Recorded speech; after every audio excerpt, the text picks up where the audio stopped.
Tampok naman ang iba't ibang disenyo at klase ng stamps sa isang exhibit sa dinaluhan ng exhibitors at stamp collectors sa idinaos na pagdiriwang ng World Stamp Day. Ang detalye sa report ni Bien Manalo.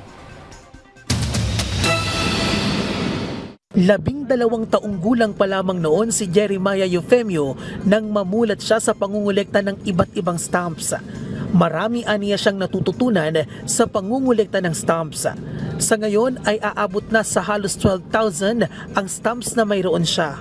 Naglilinis kami ng bahay, I saw 2 old albums, and then I opened it, I thought it was a photo album, and then it was full of stamps. Stamps can be used as a reference material. You can build stories with stamps.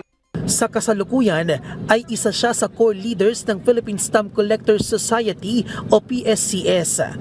Kabilang si Jeremiah sa mga exhibitor at stamp collectors na dumalo sa pagdiriwang ng World Post Day, pinangunahan ng Philippine Postal Corporation at Philippine Stamp Collectors Society ang selebrasyon.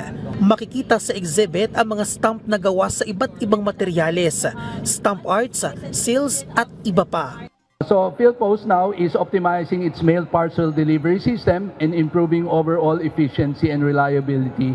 I could say with great confidence that the average stamp collector then knows more about our world's geography, history, and culture.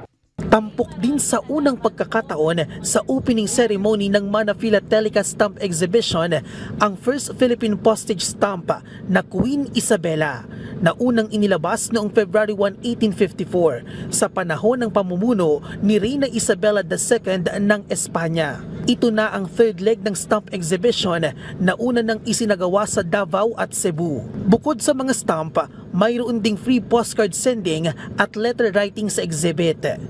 Gusto namin ipakita sa kanila na yung hobby ng stamp collecting is still alive. We made sure na hindi lang pictures ng stamps yung pinakita namin, actual stamps are here.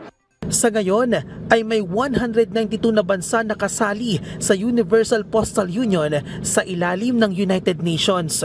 Nakikipag-ugnayan na rin ang PhilPost sa mga local at international partner and stakeholders para sa modernization and digitization nito, alinsunod sa transformation program ng ahensya. Bien Manalo para sa Pambansang TV sa Bagong Pilipinas.